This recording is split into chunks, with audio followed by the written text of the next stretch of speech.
നമസ്കാരം സുഹൃത്തുക്കളെ. 10th mains day 17 and 18 ഇന്നലത്തെയും ഇന്നത്തെയും കൂടി പരീക്ഷ ഒരുമിച്ചാണ്. അപ്പൊ എല്ലാവരും പഠിച്ച് സെറ്റ് അല്ലേ? പരീക്ഷ എഴുതി നോക്കാവേ. അപ്പോൾ 20 ചോദ്യങ്ങളാണ് ഉള്ളത്. കട്ട് ഓഫ് 18 മാർക്കാണ്. എക്സാം എഴുതിയിട്ട് എല്ലാവരും മാർക്ക് താഴെ ഒന്ന് കമന്റ് ചെയ്തേക്കാം. അപ്പൊ നമുക്ക് എന്തായാലും സ്റ്റാർട്ട് ചെയ്യാം.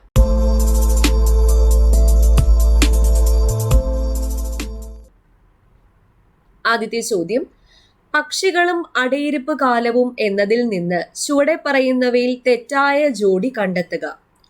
കോഴി 21 ദിവസം, ഒട്ടകപ്പക്ഷി 42 ദിവസം, പ്രാവ് 14 ദിവസം, കുരുവി 20 ദിവസം. 2. ചുവടെ പറയുന്ന പ്രസ്താവനകളിൽ നിന്നും തെറ്റായത് കണ്ടെത്തുക. ലോകത്തിലെ ഏറ്റവും വലിയ പവിഴപ്പുറ്റുകൾ ഓസ്ട്രേലിയയിലെ ഗ്രേറ്റ് ബാരിയർ റീഫ് ആണ്. ആൻഡമാൻ നിക്കോബാർ പ്രദേശത്താണ് ഇന്ത്യയിൽ പവിഴപ്പുറ്റുകൾ ധാരാളമായി കാണുന്നത്. പവിഴപ്പുറ്റുകൾ കടലിലെ മഴക്കാടുകൾ എന്നറിയപ്പെടുന്നു. 2008 പവിഴപ്പുറ്റ് വർഷമായി ആചരിച്ചിരുന്നു. 4 പ്രസ്താവനകളാണ് തന്നിട്ടുള്ളത്. ഇതിന് തെറ്റായിട്ടുള്ള പ്രസ്താവന ഓപ്ഷനിൽ നിന്ന് എഴുതാം.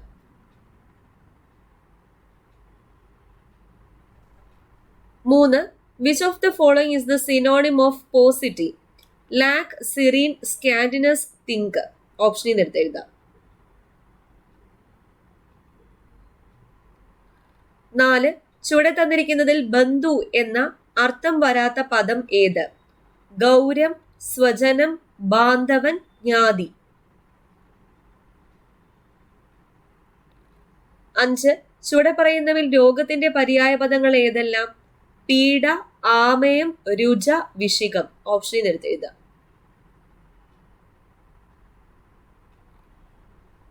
6. ഒരു ജലാശയത്തിന്റെ അടിത്തട്ടിൽ നിന്നും മുകളിലേക്ക് ഉയർന്ന വാതക കുമിളകളുടെ വലിപ്പം കൂടുന്നു. ഇത് ഏത് വാതക നിയമവുമായി ബന്ധപ്പെട്ടിരിക്കുന്നു? ബോയിൽ നിയമം, ചാൾസ് നിയമം, അവഗാഡ്രോ നിയമം, ജൂൾസ് നിയമം. 7. STPയിൽ സ്ഥിതി ചെയ്യുന്ന 2 × 6.022 × 10⁻23 വാതക തന്മാത്രകളുടെ വ്യാപ്തം എത്രയാണ്? ഓപ്ഷൻ നോക്കിയിട്ട് ഉത്തരം എഴുതാം.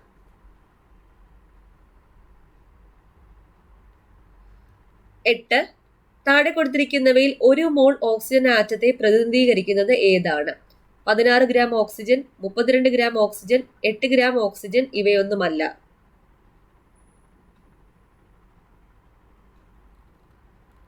9.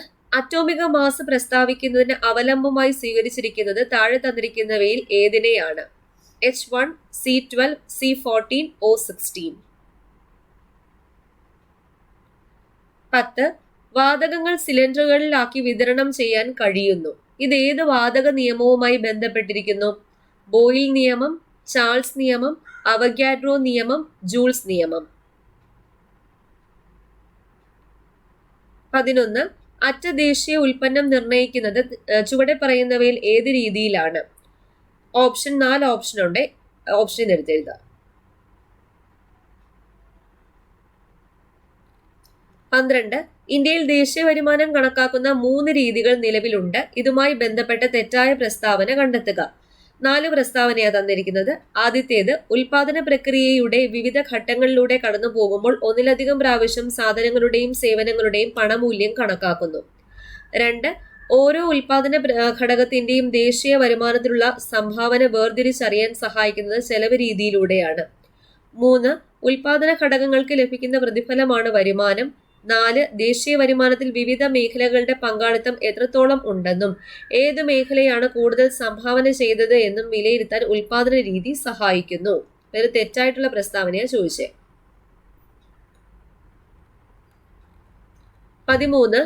അറിവധിഷ്ഠിത മേഖല ചുവടെ പറയുന്നവയിൽ ഏത് മേഖലയിൽ ഉൾപ്പെടുന്നു? പ്രാഥമിക മേഖല, ദ്വിതീയ മേഖല, തൃതീയ മേഖല, കാർഷിക മേഖല. 14. ദേശീയ വരുമാനം കണക്കാക്കുന്നതിന്റെ ലക്ഷ്യങ്ങളിൽ ഉൾപ്പെടുന്നവ ഏതെല്ലാം? 4 ഓപ്ഷൻ തന്നേക്കുന്നത്. ഓപ്ഷൻ നോക്കിയിട്ട് ഉത്തരം എഴുതാം. 15. ചുവടെ പറയുന്നവയിൽ മാനവ വികസന സൂചിക തയ്യാറാക്കുന്നതിന് സഹായിക്കുന്ന ഘടകങ്ങളിൽ ഉൾപ്പെടാത്തത് ഏത്? പ്രതിശീർഷ വരുമാനം, സാക്ഷരതയും മൊത്തം സ്കൂൾ പ്രവേശന നിരക്കും, ആയുർദൈർഘ്യം, ശിശുമരണ നിരക്ക്. 16. മാനവ സന്തോഷ സൂചിക വികസിപ്പിച്ചത് ഏത് രാജ്യമാണ്? India, America, Norway, Bhutan. 17 ഗ്രാമപ്രദേശത്ത് ദിവസം എത്ര കലോറി ഊർജം പ്രദാനം ചെയ്യാൻ കഴിയുന്ന ആഹാരം ലഭിക്കാനുള്ള വരുമാനം ഇല്ലെങ്കിലാണ് ഒരു വ്യക്തി ദാരിദ്ര്യത്തിലാണ് എന്ന് കണക്കാക്കുന്നത്? 2100 കലോറി, 2400 കലോറി, 2000 കലോറി, 2500 കലോറി. 17 ചുവടെ പറയുന്ന ജോഡികളിൽ തെറ്റായത് കണ്ടെത്തുക. സുസ്ഥിര വികസനം സാമ്പത്തിക ലക്ഷ്യങ്ങൾ, മാനവ ദാരിദ്ര്യ സൂചിക 1997, ഭൗതിക ജീവിത ഗുണനിലവാര സൂചിക 1978, മാനവ വികസന സൂചിക UNDP. 18 ചുവടെ പറയുന്നവയിൽ വികസന സൂചികകളിൽ ഉൾപ്പെടാത്തത് ഏത്? സുസ്ഥിര വികസനം, പ്രതിശീർഷ വരുമാനം, മാനവ വികസന സൂചിക, മാനവ സന്തോഷ സൂചിക. 19 വിഹായസ് എന്ന അർത്ഥം വരുന്ന പദം ഏത്? ഭൂമി, ആകാശം, ഇരുട്ട്, വെളിച്ചം. 20 വെളുപ്പ് എന്ന അർത്ഥം വരുന്ന പദം കണ്ടെത്തുക. ശോഭ, ദ്വിതി, ധൂസരം ഇവയൊന്നുമല്ല. അപ്പൊ ഇത്രയാണ് 20 ചോദ്യങ്ങള്. ഇനി നമുക്ക് ആൻസേഴ്സ് നോക്കാം. ആദ്യത്തെ ചോദ്യം പക്ഷികളും അടയിരിപ്പ് കാലവും എന്നതിൽ നിന്നും ചുവടെ പറയുന്നവയിൽ തെറ്റായ ജോഡി കണ്ടെത്തുക. കുരുവിയാണ്. കുരുവിയുടെ അടയിരിപ്പ് കാലം 14 ദിവസമാണ്. 2 ചുവടെ പറയുന്ന പ്രസ്താവനകളിൽ നിന്നും തെറ്റായത് കണ്ടെത്തുക. തെറ്റായത് 2 ആണ്.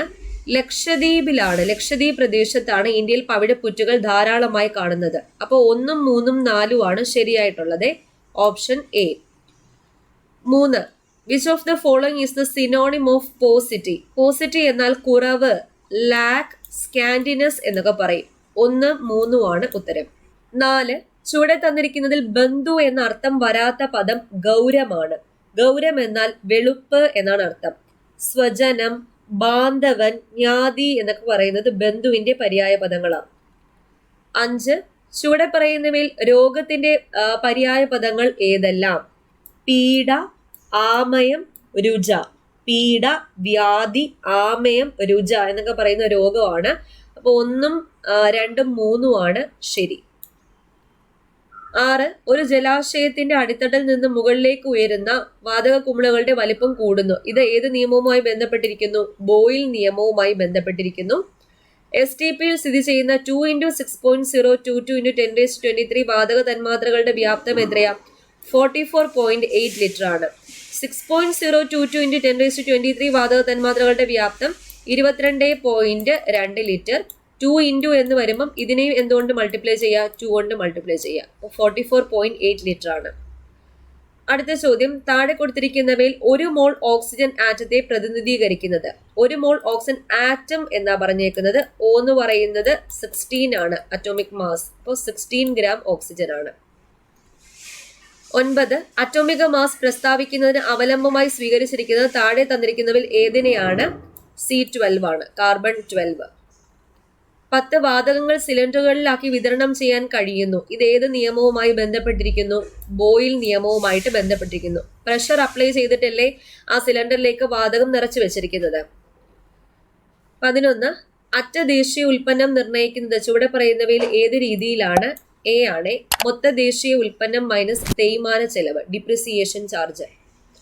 12 ഇന്ത്യയിൽ ദേശീയ വരുമാനം കണക്കാക്കുന്ന 3 രീതികൾ നിലവിലുണ്ട്. ഇതുമായി ബന്ധപ്പെട്ട തെറ്റായ പ്രസ്താവന ബി ആണ്. ബി ആണ് തെറ്റ്. അതായത് ഓരോ ഉൽപാദന ഘടകത്തിന്റെയും ദേശീയ വരുമാനത്തിലുള്ള സംഭാവന വേർതിരിച്ചറിയാൻ സഹായിക്കുന്നതിനെ വരുമാന രീതിയിലൂടെയാണ് സഹായിക്കുന്നത്. വരുമാന രീതിയാണ്, ചെലവ് രീതി അല്ല. 13 അറിവധിഷ്ഠിത മേഖല ചുവടെ പറയുന്നവയിൽ ഏത് മേഖലയിൽ ഉൾപ്പെടുന്നു? തൃതീയ മേഖലയാണ്, സേവന മേഖലയാണ് തൃതീയ മേഖല. 14 ദേശീയ വരുമാനം കണക്കാക്കുന്നതിന്റെ ലക്ഷ്യങ്ങളിൽ ഉൾപ്പെടുന്നവ ഏതെല്ലാം? ഡി ആണ്, ഇവയെല്ലാം. 15 ചുവടെ പറയുന്നവയിൽ മാനവ വികസന സൂചിക തയ്യാറാക്കുന്നതിന് സഹായിക്കുന്ന ഘടകങ്ങളിൽ ഉൾപ്പെടാത്തത് ഡി, ശിശുമരണ നിരക്ക്. 16 മാനവ സന്തോഷ സൂചിക വികസിപ്പിച്ചത് ഭൂട്ടാനാണ്. ഡി, ഭൂട്ടാനാണ് മാനവ സന്തോഷ സൂചിക വികസിപ്പിച്ചത്. 17 ഗ്രാമപ്രദേശത്ത് ദിവസം എത്ര കലോറി പ്രദാനം ചെയ്യാൻ കഴിയുന്ന ആഹാരം ലഭ്യമാക്കാനുള്ള വരുമാനമില്ലെങ്കിലാണ് ഒരു വ്യക്തി ദാരിദ്ര്യത്തിലാണെന്ന് കണക്കാക്കുന്നത്? 2400 കലോറിയാണ്. നഗരപ്രദേശമാകുമ്പോൾ 2100 കലോറി. 17. ചുവടെ പറയുന്ന ജോഡികളിൽ തെറ്റായത് കണ്ടെത്തുക. തെറ്റായിട്ടുള്ളത് സി ആണ്. ഭൗതിക ജീവിത ഗുണനിലവാര സൂചിക PQLI നിലവിൽ വന്നത് 1979. 18. ചുവടെ പറയുന്നവയിൽ വികസന സൂചികകൾ ഉൾപ്പെടാത്തത് ഏത്? എ. സുസ്ഥിര വികസനമാണ്. 19. വിഹായസ് എന്നർത്ഥം വരുന്ന പദം ബി. ആകാശം. 20. വെളുപ്പ് എന്നർത്ഥം വരുന്ന പദം ഏത്? വെളുപ്പ്, ധൂസരം. ശോഭയും ദ്വിതിയും പ്രകാശത്തിന്റെ പര്യായ പദങ്ങളാണ്. വെളുപ്പിന്റെ പര്യായ പദം ശുഭ്രം, ഗൗരം, ധൂസരം എന്നിവയാണ്. അപ്പൊ ഇത്രയാ ഇന്നത്തെ ചോദ്യങ്ങൾ. എത്ര മാർക്ക് കിട്ടിയെന്ന് താഴെ നിർബന്ധമായിട്ടും കമന്റ് ചെയ്യുക.